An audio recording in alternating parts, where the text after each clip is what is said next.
इज़रा की किताब 8 अध्याय 21 वचन से 23 वचन तक। तब मैंने वहाँ अर्थात अहवा नदी के तट पर उपवास का प्रचार इस आशय से किया कि हम परमेश्वर के सामने दीन हो और उससे अपने और अपने बाल बच्चों और अपनी समस्त संपत्ति के लिए सरल यात्रा मांगे, क्योंकि मैं मार्ग के शत्रुओं से बचने के लिए सिपाहियों का दल और सवार राजा से मांगने से लजाता था, क्योंकि हम राजा से यह कह चुके थे, हमारा परमेश्वर अपने सब खोजियों पर भलाई के लिए कृपा दृष्टि रखता है और जो उसे त्याग देते हैं उसका बल और कोप उनके विरुद्ध है। इसी विषय पर हमने उपवास करके अपने परमेश्वर से प्रार्थना की और उसने हमारी सुनी। इज़रा की किताब 8 अध्याय और 21 से 23 तक हमने पढ़ा, लेकिन स्पेशली उसमें अगर आप 22 वचन पर थोड़ा समय ध्यान देंगे तो वहाँ लिखा है, क्योंकि मैं मार्ग में शत्रुओं से बचने के लिए सिपाहियों का दल और सवार राजा से मांगने से लज जाता था। सुनो, आज मैं आपको सिखाना चाहता हूं कि जब हम अपने जीवन में शर्मिंदगी महसूस करते हैं तो एक विश्वासी को, एक पासवान को, एक मसीह परिवार को, एक कलीसिया को क्या करना चाहिए? वही करना चाहिए जो यज़रा और उसके साथियों ने किया। चर्च, काफी समय से ये लोग बेबीलोन नाम के देश में एक गुलामी का जीवन जी रहे थे, लेकिन उन दिनों के बड़े बड़े राजाओं के हृदय को, मन को परमेश्वर ने बदल दिया और उनके मन में ऐसा डाल दिया कि यरूशलेम में जो जीवित परमेश्वर का भवन गिराया गया है उसे फिर से बनवाया जाए, और उसके लिए राजाओं ने आदेश दे दिए। और इसी किताब में 6 अध्याय के 14 वाक्य में लिखा है कि वो परमेश्वर का भवन उन सारे राजाओं के द्वारा दिए गए आदेश के मुताबिक पूरा हुआ। तब यहूदी पुरनिये हग्गई नबी और इद्दो के पोते जकराय के नबूवत करने से मंदिर को बनाते रहे और सफल भी हुए। उन्होंने इस्राएल के परमेश्वर की आज्ञा के अनुसार और फारस के राजा कुसरू, दारा और अर्थशस्त्र की आज्ञाओं के अनुसार बनाते बनाते उसे पूरा कर दिया।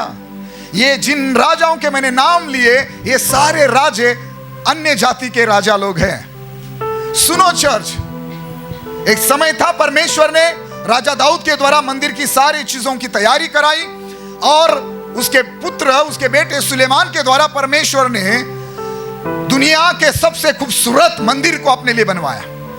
लेकिन दुर्भाग्य से सुलेमान की कुछ गलतियों के कारण, परमेश्वर के लोगों की कुछ गलतियों के कारण, उसके बाद शत्रु उनके खिलाफ उठे और यरूशलेम को भी नाश किया गया और इस परमेश्वर के भवन को भी, मंदिर को भी नाश किया गया, गिराया गया। और कई सालों तक यह मंदिर नहीं बना था, लेकिन परमेश्वर ने अपनी महिमा के लिए दुनिया के बड़े बड़े ताकतवर राजाओं को खड़ा किया। उनका ही सोना, उनका ही चांदी, उनका ही पैसा, उनकी ही सारी चीजें, उनकी मदद से, राज भंडार से सारी चीजों का इंतजाम करते हुए परमेश्वर ने अपने मंदिर को बनवाया।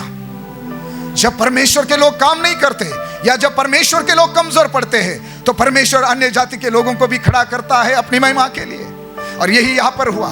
लेकिन बात यज़रा की चल रही है। तो एक समय आया, मंदिर बनवा कर पूरा हो गया। अभी गुलामी से आकर कुछ लोग यरूशलेम में रहने लगे थे, लेकिन वो वचन के मुताबिक नहीं, व्यवस्था के मुताबिक नहीं जी रहे थे। और फिर परमेश्वर ने और एक राजा, अर्थशस्त्र राजा को खड़ा किया और परमेश्वर ने उसके मन में काम किया कि यज़रा और उसके जितने भी साथी 400 से अधिक लोग बाद में इकट्ठा हुए, और जो मेन लोग थे, बोला तुम लोग जाओ और मैं आदेश देता हूं कि जितना भी सोना, चांदी, पैसा, जो भी चीजें चाहिए वो राजमहल से, राज भंडार से उन चीजों को पूरा किया जाएगा। बोला जाओ, मैं सारा सोना चांदी जो भी तुम चाहते हो वो सब तुम्हें देता हूं।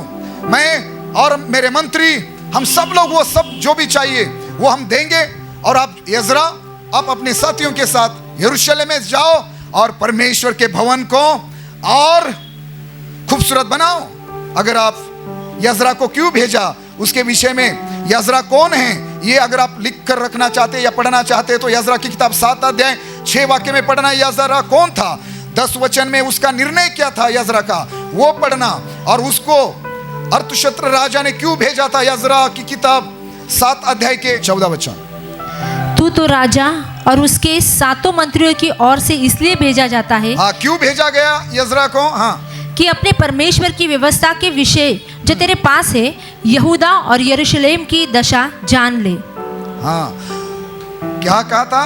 कि अपने परमेश्वर की व्यवस्था के विषय जो तेरे पास है, यहूदा और यरूशलेम की दशा जान ले। और जो चांदी सोना राजा और उसके मंत्रियों ने इस्राएल के परमेश्वर को, जिसका निवास यरूशलेम में है, अपनी इच्छा से दिया है, और जितना चांदी सब कई सारी बातें, उसने कहा कि वो जाकर क्या करना? परमेश्वर के भवन की 27 वचन में हम पढ़ते हैं कि वो क्यों दिया था। धन्य है, यजरा कह रहा है, धन्य है हमारे पितरों का परमेश्वर यहोवा, जिसने ऐसी मनसा राजा के मन में उत्पन्न की है कि यरूशलेम स्थित यहोवा के भवन को सवारे। हालेलुया। तो मैं अंत में इतना ही कहना चाहता हूं कि इस प्रकार यजरा को और कुछ लोगों को बेबीलोन से यरूशलेम के लिए रवाना करने की सारी तैयारी की गई।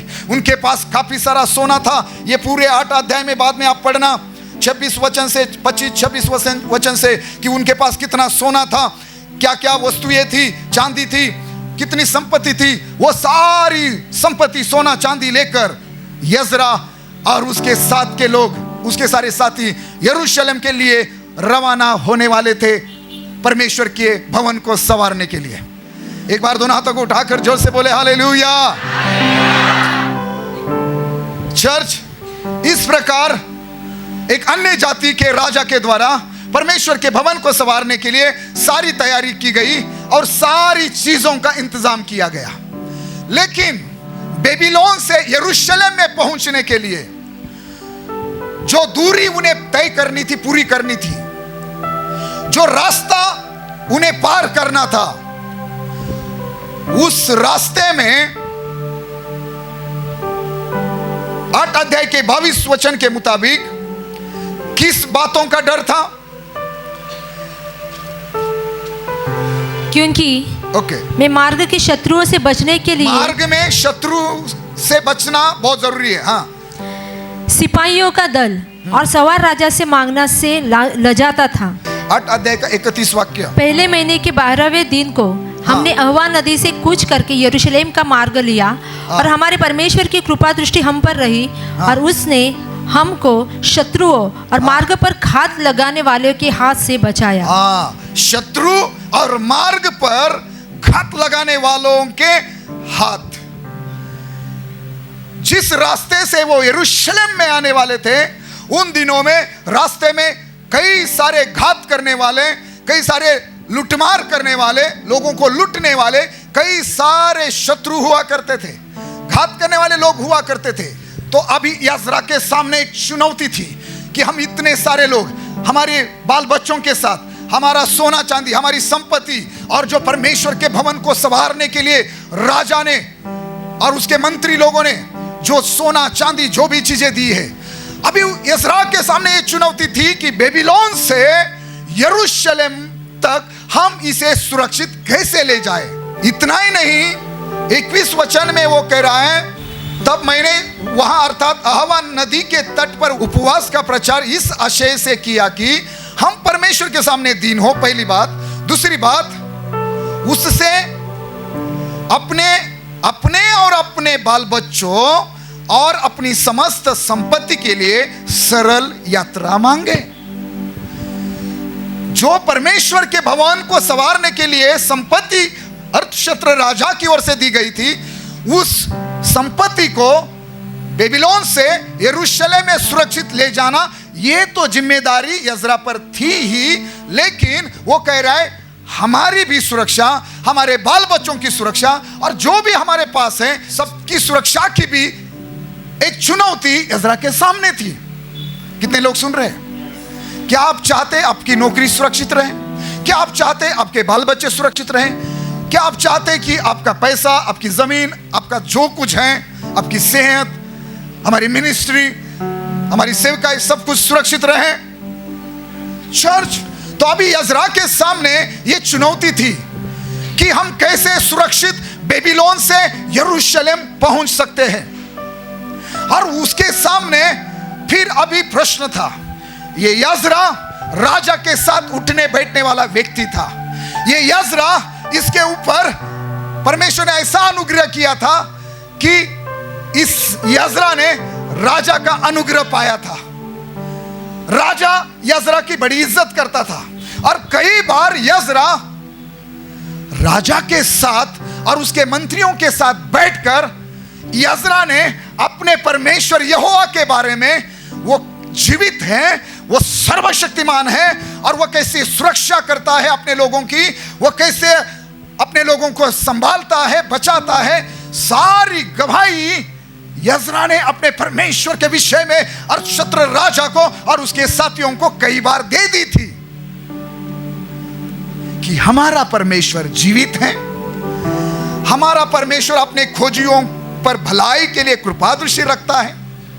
ये सारी बातें यजरा ने राजा और उसके साथियों को कई बार बताई थी। तो अभी यजरा के सामने ही प्रश्न ये था कि बेबीलोन से यरूशलेम सुरक्षित पहुंचना है। केवल परमेश्वर के भवन के लिए दी हुई संपत्ति को सुरक्षित ले जाना इतनी जिम्मेदारी नहीं, लेकिन खुद को भी सुरक्षित रखना है, बाल बच्चों को, अपनी पत्नियों को, अपने बेटे बेटियों को, अपने जो भी घर की सारी चीजें हैं सबको भी सुरक्षित ले जाना है। और डर क्या है कि जिस रास्ते से हम जा रहे हैं उस रास्ते में घात करने वाले लोग हैं, शत्रु है, लुटने वाले लोग हैं। फिर थोड़े समय के लिए यजरा के मन में आया, मेरी तो राजा से अच्छी पहचान है, जान पहचान है, चलो मैं राजा के पास जाऊंगा और मैं राजा को कहूंगा, राजा रास्ते में शत्रुओं से जो संपत्ति आपने परमेश्वर के भवन को संवारने के लिए दी है, उस संपत्ति को मैं सुरक्षित यरूशलेम तक ले जाऊं, उसके लिए, और मैं और मेरे साथी और हम सभी का परिवार, हमारे बाल बच्चे, हम सब कुछ यरूशलेम में सुरक्षित पहुंच जाए, उसके लिए है राजा तू क्या करना, सिपाहियों का दल और सवार मेरे साथ भेज देना। क्या मन में आया यजरा के मन में क्या आया? रास्ते में शत्रुओं से बचने के लिए हे राजा आपके सिपाही और सवार, मतलब घोड़े पर बैठकर लड़ाई करने वाले, साथ चलने वाले सिपाहियों का दल, एक जो पैदल साथ चलेगा और एक ऐसा दूसरा दल जो घोड़े पर बैठकर हमारे आगे पीछे चलेगा। तो यजरा के मन में आया कि चलो मैं राजा के पास जाता हूं और मैं राजा को कहता हूं, आप अपने, जैसे आपने सोना चांदी सारी चीजें परमेश्वर के भवन के लिए दी, अभी आपकी सेना में से कुछ सेना मेरे साथ भी भेज देना, कुछ सिपाही जो पैदल हमारे साथ चलेंगे और कुछ ऐसे जो घोड़े पर बैठकर हमारे आगे पीछे साथ चलेंगे। लेकिन वो थोड़े समय के लिए रुक गया। जैसे ही उसके मन में आया और वो सोचने लगा कि मुझे राजा के पास जाकर मदद मांगनी चाहिए, सिपाही और सवार मांगने चाहिए, तो यजरा को क्या याद आया? वो बोला, मैंने कई बार राजा से ये कहा है कि हे राजा, हमारा परमेश्वर अपने सब खोजियों पर भलाई के लिए कृपा दृष्टि रखता है। जब यजरा के मन में आया कि मुझे राजा से मदद लेनी चाहिए, परमेश्वर के भवन के लिए जो संपत्ति दी है उसकी सुरक्षा के लिए, हमारी सुरक्षा के लिए, हमारे बाल बच्चों की, हमारे परिवार की, सबकी सुरक्षा के लिए राजा से मदद मांगनी चाहिए, सवार सिपाही ये सब लेने चाहिए। तो यजरा ये सोचने लगा कि मैं कई बार राजा के साथ बैठा हूं और मैंने अपने एक याजक होने के अधिकार से, एक विश्वासी होने के अधिकार से, एक पासवान होने के अधिकार से, एक चर्च में जाने वाला व्यक्ति होने के अधिकार से, एक जीवित परमेश्वर का यीशु मसीह को जानने वाला व्यक्ति होने के अधिकार से मैंने क्या बात करी है कि हे राजा अर्थशस्त्र और हे उसके सारे साथियों, सुनो, हमारा जो परमेश्वर है ना, वो अपने खोजियों पर कृपा दृष्टि रखने वाला परमेश्वर है। मैंने क्या कहा है राजा को?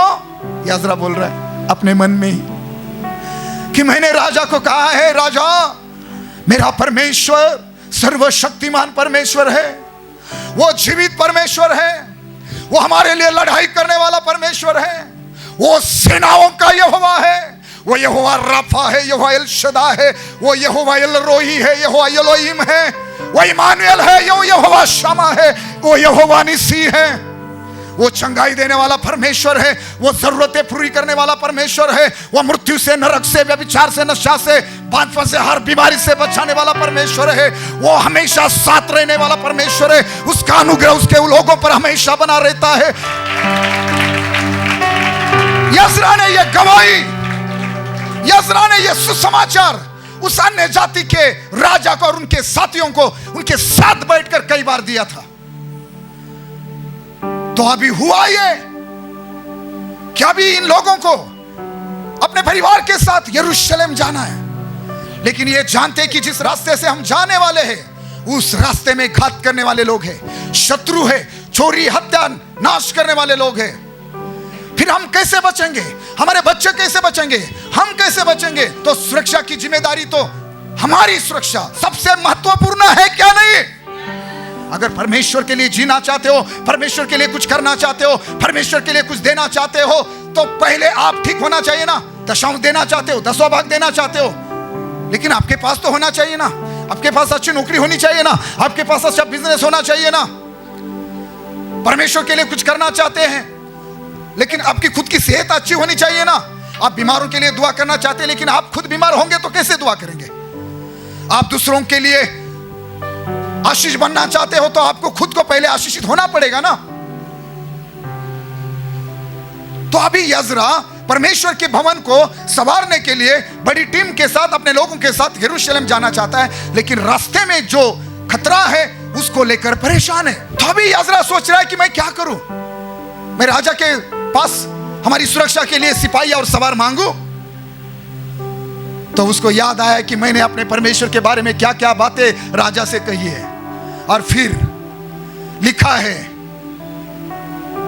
उसे शर्म महसूस हुई। वो कह रहा है, मैं राजा से मदद मांगने के लिए, मैं मार्ग में शत्रुओं से बचने के लिए सिपाहियों का दल और सवार राजा से मांगने से लजाता था।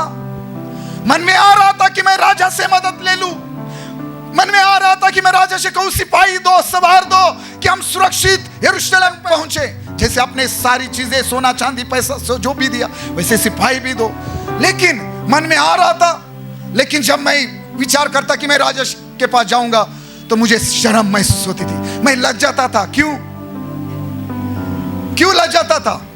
सुनो, क्यों यज़रा को शर्मिंदगी महसूस हो रही थी, क्यों यज़रा को शर्म लग रही थी, या क्यों यज़रा अपने मन में लज जाता था राजा से मदद मांगने के लिए? क्योंकि वो एक याजक था, वो एक शास्त्री था, परमेश्वर की व्यवस्था का वो एक शिक्षक था, वो परमेश्वर की सेवा करने वाला जन था, वो परमेश्वर की आराधना करने वाला जन था, वो जीवित परमेश्वर का दास था। और वो उसने कई बार राजा को गवाही दी थी। और फिर उसको इस बात की शर्मिंदगी महसूस हुई कि मेरी सुरक्षा के लिए, हमारे लोगों की सुरक्षा के लिए, हमारे बाल बच्चों की सुरक्षा के लिए अगर मैं किसी राजा से या किसी मनुष्य के सामने हाथ फैलाता हूं, मदद मांगता हूं, तो ये मेरा नहीं, बल्कि जिसके विषय में मैंने राजा से बड़ी बड़ी बातें कही है ना, वो राजा उसके विषय में क्या सोचेगा? उसका अपमान होगा। राजा कहेगा, उसके लोग कहेंगे, अरे यज़रा तू जीवित परमेश्वर का जन है, याजक है, शास्त्री है, शिक्षक है, सेवा करने वाला, आराधना करने वाला व्यक्ति है, और तूने कहा था कि हमारा परमेश्वर ऐसा है, वैसा है, ये है, वो है, और उसके खोजियों पर उनकी भलाई के लिए उसका अनुग्रह, उसकी कृपा दृष्टि रहती है। फिर अभी तुझे डर किस बात का है? क्या तेरा परमेश्वर, जिसके भवन बनाने के लिए मैंने संपत्ति दी है, उस संपत्ति की सुरक्षा शत्रुओं से नहीं कर सकता? क्या तेरा परमेश्वर, जिसके विषय में तू बड़ी बड़ी बातें करता है, जिस परमेश्वर की तू चर्च में जाकर आराधना करता है, जिसके विषय में तू गवाही देता है, जिसके विषय में बोलता है कि यीशु मसीह चमत्कार करने वाला परमेश्वर है, कल आज युगान एक सा है, वो जीवित है, वो पुनरुत्थित है, वो राजाओं का राजा और प्रभुओं का प्रभु है, तो क्या वो तुझे चंगा नहीं कर सकता? क्या तेरे बच्चों को वो संभाल नहीं सकता? क्या तेरे परिवार को, तेरे बिजनेस को, तेरी नौकरी को संभाल नहीं सकता? क्या वो तेरी जरूरतें पूरी नहीं कर सकता? क्या शत्रुओं से घात करने वालों से घात करने वाला कौन है? यूहन्ना 10:10 के मुताबिक कौन है वो चोर, कौन है वो हत्या और नाश करने वाला वो शैतान, क्या शैतान से वो तेरा बचाव नहीं कर सकता? डर तुझे किस बात का है? चिंता तुझे किस बात की है? क्यों, किस बात की तुझे फिक्र है? मेरे भाई मेरी बहन, इसलिए आज मैं आपको सिखा रहा हूं कि जब तुझे शर्मिंदगी महसूस हो, तुझे क्या करना चाहिए? आपके बिजनेस के प्रति, आपकी नौकरी के प्रति, आपके जीवन के प्रति, आपके बच्चों के प्रति, आपके कर्जे के कारण, आपकी परिस्थिति के कारण, जब आप शर्मिंदा महसूस करते हो, आपको क्या करना चाहिए? वही जो यजरा ने किया। यजरा जा सकता था, राजा उसे सिपाही भी दे सकता था, राजा उसे घोड़ सवार भी दे सकता था, लेकिन राजा के पास जाकर अपने लिए, अपने परिवार के लिए, अपने बच्चों के लिए और परमेश्वर के भवन के लिए, भवन को संवारने के लिए जो संपत्ति दी है, उसकी सुरक्षा के लिए राजा से मदद मांगना एक शर्म की बात है। इस बात का एहसास यजरा को हुआ कि मैंने राजा से मेरे परमेश्वर के प्रति क्या क्या कहा है कि मेरा परमेश्वर ऐसा है वैसा है, और फिर मैं अगर राजा के पास मदद मांगने जाता हूं तो ये मेरे लिए एक लज्जा की, एक शर्म की बात है, और ये उसका भी अपमान है। दोनों हाथों को उठाकर एक बार जोर से बोले हालेलुया। चर्च, यजरा, मैंने कहा राजा के पास सारी मदद के लिए अपने हाथ को फैला सकता था, लेकिन उसने कहा नहीं, ये मेरे लिए शर्म की बात है, ये मेरे परमेश्वर के लिए शर्म की बात है। मैंने इतनी बड़ी बड़ी बातें परमेश्वर के विषय में की है, फिर राजा सवाल उठाएगा मेरे विषय में नहीं, मेरे परमेश्वर के विषय में, और ये मुझे सुनना पसंद नहीं है। कोई मेरे परमेश्वर के विरोध में बोले कि तेरा परमेश्वर तेरी चंगा नहीं कर सकता, तेरा परमेश्वर तेरी जरूरतें पूरी नहीं कर सकता, तू मेरे पास मदद के लिए आया है, तू मेरे पास पैसे मांग रहा है, तेरा परमेश्वर तुझे नहीं दे सकता। यजरा के मन में आ रहा था कि मैं राजा से मदद लूंगा, सिपाही मांगूंगा, लेकिन वो उसने सोचा ये मेरे लिए शर्म की बात है, वो लज्जाता था, वो नहीं गया। फिर उसने क्या किया? चर्च, 8 अध्याय के 15 वचन के मुताबिक, और फिर 8 अध्याय के 21 वचन से आगे अगर हम पढ़ेंगे तो इन लोगों ने क्या किया, यजरा ने क्या किया? यहां पर अहवा नदी के विषय में लिखा है, उसने सारे लोगों को, अपने साथियों को एक अहवा नाम के नदी के तट पर इकट्ठा किया और उपवास का प्रचार किया। यजरा ने 3 दिन की उपवास और प्रार्थना का प्रचार किया। उसने कहा सब लोग अहवा नदी के तट पर इकट्ठा हो जाओ, हम राजा के पास नहीं जाएंगे, लेकिन उपवास और प्रार्थना करते हुए राजाओं के राजा के पास जाएंगे। हालेलुया। चर्च,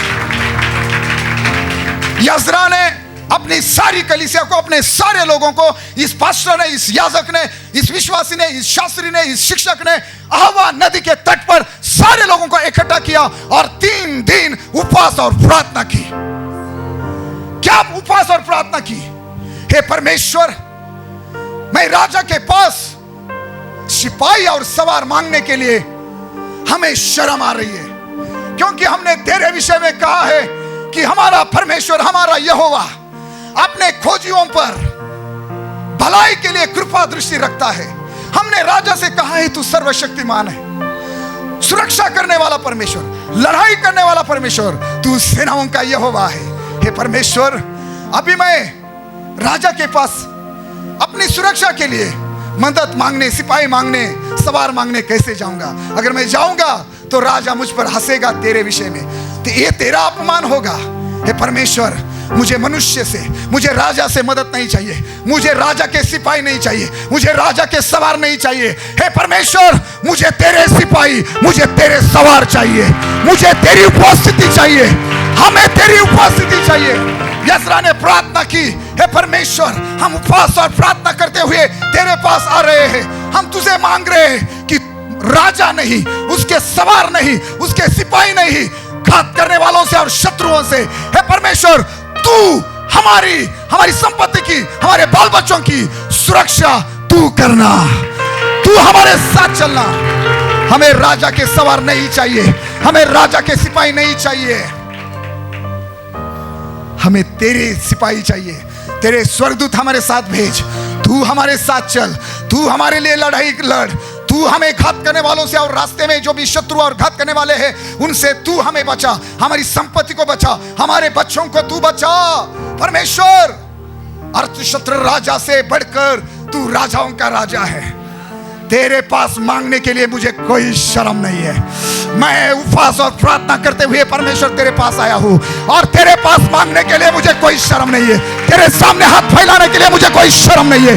तेरे सामने घुटने डालने के लिए मुझे कोई शर्म नहीं है। संदेश ये है, जब आप शर्मिंदा महसूस कर रहे हो अपनी परिस्थिति के लिए, अपने बच्चों के लिए, अपने परिवार के लिए, अपने बिजनेस और नौकरी के लिए, अपने परिवार के साथ 1 दिन के लिए, 2 दिन के लिए, 3 दिन के लिए, कभी 7 दिन के लिए, कभी 21 दिन के लिए, कभी 40 दिन के लिए, हो सके तो इकट्ठा हो जाओ, परिवार के साथ इकट्ठा हो जाओ और अपने पति के साथ, पत्नी के साथ, बच्चों के साथ मिलकर अपने लिए प्रार्थना करो कि परमेश्वर आपकी जरूरतें पूरी करे, परमेश्वर आपके लिए सुरक्षित रास्ते तैयार करे, परमेश्वर आपके लिए दरवाजे खोले, परमेश्वर घात करने वालों से, शत्रुओं से परमेश्वर आपको, आपके परिवार को, आपके बच्चों को, आपकी संपत्ति को बचाए। चर्च, इसके लिए एक पासवान को, एक कलीसिया को, एक विश्वासी परिवार को, एक आराधक को, एक सेवा करने वाले किसी छोटे वॉलंटियर को इन बातों के लिए उपवास और प्रार्थना करने की जरूरत है। उपवास प्रार्थना के बगैर कलीसिया एक महिमा का जीवन कभी नहीं जी सकती। चर्च, जब यजरा के सामने कई सारी चुनौतियां थी, चैलेंजेस थे, उसके लोगों ने उपवास और प्रार्थना की और यजरा गवाही देता है आगे कि इसी विषय पर हमने उपवास करके अपने परमेश्वर से प्रार्थना की और 8 अध्याय के 23 वाक्य में आखिरी में लिखा है और उसने हमारी सुनी। और 31 वचन में वो कहता है कि पहले महीने के 12वें दिन को हमने अहवा नदी से कुछ करके यरूशलेम का मार्ग लिया। कब? उपवास और प्रार्थना 3 दिन की करने के बाद। और फिर क्या हुआ? हमारे परमेश्वर की कृपा दृष्टि हम पर रही। परमेश्वर की कृपा दृष्टि, जैसे उसने राजा को कहा था उस प्रकार परमेश्वर की कृपा दृष्टि यजरा और उसके लोगों पर रही। और यजरा कह रहा है कि परमेश्वर ने हमको शत्रुओं और मार्ग पर घात करने वाले लोगों के हाथ से बचाया। जोरदार ताली बजाए इस बचाने वाले परमेश्वर को। ये शत्रुओं से बचाने वाला परमेश्वर है, ये बीमारी से बचाने वाला परमेश्वर है, ये नरक से, मृत्यु से बचाने वाला परमेश्वर है। वो आपको हर समस्या से छुड़ाने वाला, बचाने वाला परमेश्वर है। जब आप उपवास और प्रार्थना करेंगे, मैं यीशु के नाम से भविष्यवाणी करता हूं, आप बचाए जाएंगे, आपके बच्चे बचाए जाएंगे, आपका बिजनेस, आपकी नौकरी, आपकी संपत्ति सुरक्षित रहेगी, बचाए जाएगी, छुड़ाए जाएंगे यीशु मसीह के नाम में। हालेलुया। चर्च, यजरा एक स्वाभिमानी परमेश्वर का दास था, सेवक था। उसने बोला राजा से मदद लेना मतलब उसका अपमान है, क्योंकि मैंने उसके बारे में कहा है कि वो कितना अद्भुत परमेश्वर है। चर्च, आप मालूम है आपको आप किसके लोग हैं, आप किसके बेटे बेटी है, आपको अंदाजा है कुछ? आप किसकी कलीसिया है, आपको कोई अंदाजा है? क्या आप इस बात को समझे हैं? आप वो लोग हैं जिसको परमेश्वर के पुत्र ने अपनी खुद की जान और लहू देकर अपने लिए खरीदे हुए आप वो लोग हैं। बहुत कीमती लोग हैं आप। चर्च, मैं सिर्फ यजरा के जीवन की 2 बातें आपको बताना चाहता हूं। कब यजरा को शर्म महसूस हुई? कब यजरा ने कहा मैं लज्जाता हूं? कब यजरा को शर्मिंदगी महसूस हुई यजरा को? जब उसको लगा कि मुझे राजा के पास हमारे लिए, हमारे परिवार के लिए, बच्चों के लिए, संपत्ति के लिए सुरक्षा मांगनी चाहिए। तब चर्च, दूसरी बार जब यजरा दुआ कर रहा था, यजरा की किताब 9वां अध्याय 5 और 6 वाक्य पढ़ दीजिए। परंतु सांझ की भेंट के समय में वस्त्र और बागा फाड़े हुए उपास की दशा में उठा, फिर घुटनों के बल झुका और अपने हाथ अपने परमेश्वर यहोवा की ओर फैलाकर कहा, हे मेरे परमेश्वर, मुझे तेरी ओर अपना मुंह उठाते लाज आती है, और हे मेरे परमेश्वर, मेरा मुंह काला है, क्योंकि हम लोगों के अधर्म के काम हमारे सिर पर बढ़ गए हैं और हमारा दोष बढ़ते बढ़ते आकाश तक पहुंचा है। हालेलुया। पहली बार अपने लिए, अपने परिवार के लिए, अपने लोगों के परिवार के लिए, बाल बच्चों के लिए, संपत्ति की सारी चीजों की सुरक्षा को लेकर उसने शर्म महसूस की कि राजा के सामने सुरक्षा मांगे, राजा के पास जाकर सुरक्षा मांगे, उस बात के लिए। आपकी सुरक्षा परमेश्वर ने ही करनी चाहिए, आपकी सहायता परमेश्वर की ओर से ही आपको मिलनी चाहिए। उसके लिए उपवास और प्रार्थना करो। फिर से यजरा ने उपवास किया है, वो उपवास में है और वो घुटनों पर आया है, और घुटनों पर आकर लिखा है उसने अपने वस्त्र और बागा फाड़ा, और वो उपवास में था और वो घुटनों पर गया और उसने अपने हाथ उठाए परमेश्वर के सामने और परमेश्वर से कहने लगा, हे मेरे परमेश्वर, मुझे तेरी ओर अपना मुंह उठाते लाज आती है। चर्च, जब यजरा ने सुना 9 अध्याय के पहले 2-3 वचन में, दूसरी बार यजरा को लाज शर्म महसूस हुई। कब? जब उसने सुना कि कलीसिया के लोग, कलीसिया के हकीम, कलीसिया के सरदार, सुनो, घिनौने काम कर रहे, व्यभिचार कर रहे, अपने बेटे की शादी, अपने बेटे के लिए विश्वासी लड़की ढूंढने के बजाय एक अन्य जाति, मिस्री, यबूसी, अम्मोनी, मोआबी, एमोरिया, ऐसी अन्य जाति के लोगों के लड़कियों के साथ चर्च के लड़के शादी कर रहे हैं। उनकी लड़कियां जो जीवित परमेश्वर को नहीं जानती, उनकी लड़कियां, उनकी लड़कियों के साथ एक विश्वासी व्यक्ति शादी कर रहा है। एक विश्वासी परिवार अपनी बेटी एक अविश्वासी परिवार के घर में दे रहा है, यानी कि अन्य जाति में। कौन है वह अन्य जातियां? कनानी, हित्ती, परिजी, यबूसी, अमोनिया, मोआबिया, मिस्रिया, एमोरिया। और वो जो गंदी चीजें खाते हैं, वो जो चीजों की आराधना करते हैं, उनके समान घिनौने काम करते हैं। और सुनना, परमेश्वर ने इस्राएल लोगों को जब मिस्र से निकाला और कहा, जब मैं तुम्हें जिस देश में, जिस लोगों के बीच में, जिन लोगों का देश, भूमि मैं तुम्हें देने जा रहा हूं, जब तुम लोग वहां जाकर रहोगे, तो परमेश्वर ने लेवी की किताब 18 अध्याय 1 वाक्य से 3 वचन में कहा था, उन लोगों के साथ मिलकर उनके समान गंदे काम मत करना। जो चीजें वो करते उनके साथ रिश्ता मत जोड़ना, उनकी रीति रिवाज के मुताबिक तुम मत करो। लेकिन यजरा क्या देख रहा है? कलीसिया पूरी संसार में मिल चुकी है और इसमें हकीम और सरदार अग्रस्थानी, यानी कि इसमें हकीम और सरदार इन लोगों का मुख्य भाग है। चर्च, यहां एक शब्द है कि यजरा से लोगों ने कहा कि पवित्र वंश इस ओर के देशों के लोगों में मिल गया है। तुम पवित्र प्रजा हो परमेश्वर की, तुम पवित्र वंश हो। और बाइबल सिखाती है अंधकार और प्रकाश एक साथ नहीं रह सकता। यजरा रो रहा है, अपना बागा, अपने वस्त्र फाड़कर उपवास कर रहा है कि परमेश्वर मैं क्या करूं मेरी कलीसिया के लिए, मैं क्या करूं मेरे लोगों के लिए। कितना गंदा आत्मिक जीवन जी रहे, कितना गलत आत्मिक जीवन जी रहे, परमेश्वर की व्यवस्था के मुताबिक, वचन के मुताबिक नहीं चल रहे। एक मसीह शादी पवित्र शादी होती है, लेकिन मैं रूत की बातों से सहमत हूं। रूत ने कहा अपनी सास से, जहां तू जाएगी वहां मैं आऊंगी, जो तेरे लोग वो मेरे लोग, जहां तू रहेगी वहां मैं रहूंगी, तेरे लोग वो मेरे लोग, तेरा परमेश्वर वो मेरा परमेश्वर, जहां तू मरेगी वही मैं मरूंगी। क्यों यजरा रो रहा है? क्यों यजरा को शर्म आ रही? क्यों यजरा उपवास कर रहा है? इसीलिए कि कलीसिया के हकीम, कलीसिया के सरदार और कलीसिया के लोग जो घिनौने काम कर रहे हैं, जो अन्य जाति के लोगों के समान जीवन जी रहे, शादियां कर रहे, व्यभिचार कर रहे, गलत चीजों की आराधना कर रहे, ये सब करना बंद हो जाए। ये चीजें कर रहे थे, उसके लिए ये सब देखकर सुनकर यजरा को शर्म आई।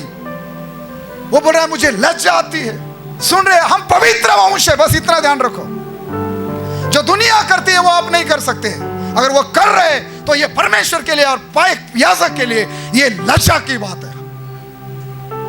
अपने शरीर से भी परमेश्वर की महिमा करो। क्यों उपवास करना है? यजरा ने क्यों उपवास किया? कलीसिया का आत्मिक जीवन देखकर, पवित्र वंश कैसा पूरा देश में अन्य जातियों में मिल चुका है जिन्होंने काम करे, उसके लिए याजरा उपवास कर रहा है, अपने कपड़े, अपना वस्त्र, अपना बागा फाड़कर घुटनों पर जाकर परमेश्वर को पुकार रहा है। परमेश्वर, हमारे दादा परदादा ने पाप किए, वही आज हम भी वही कर रहे हैं। ये दूसरी बार याजरा दुआ कर रहा है। दूसरी बार याजरा के विषय में इस शब्द का उपयोग किया गया है कि याजरा कहता है मुझे लज्जा आती है, और वो रो रहा है अपने वस्त्र बागा फाड़कर। क्यों? लोगों के आत्मिक जीवन के लिए याजरा को शर्म आ रही है। क्या सिखा रहा हो इन सारी बातों से?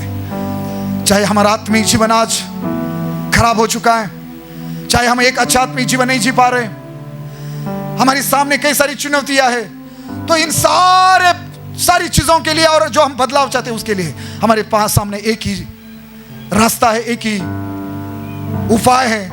हम सब मिलकर उपवास और प्रार्थना करें।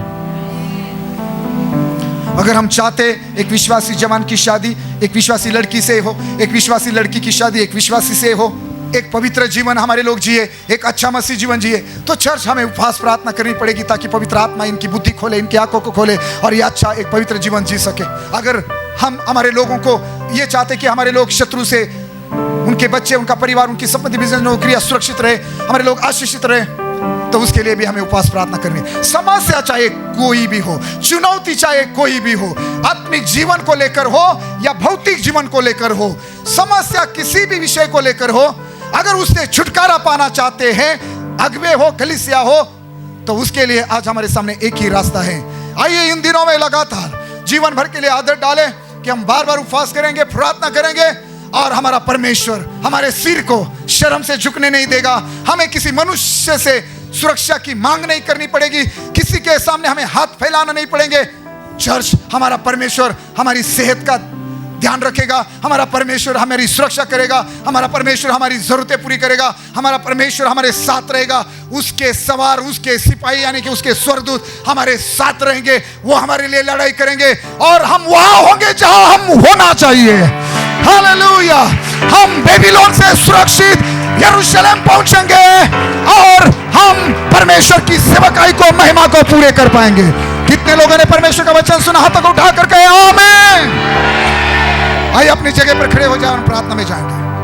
रुकी हवा चला यीशु जी, रुकी हवा चला, रुकी हवा हाथ उठाए सभी यीशु जी, रुकी हवा चला, सब मिलके रुकी हवा चला यीशु जी, रुकी हवा चला, और एक बार रुकी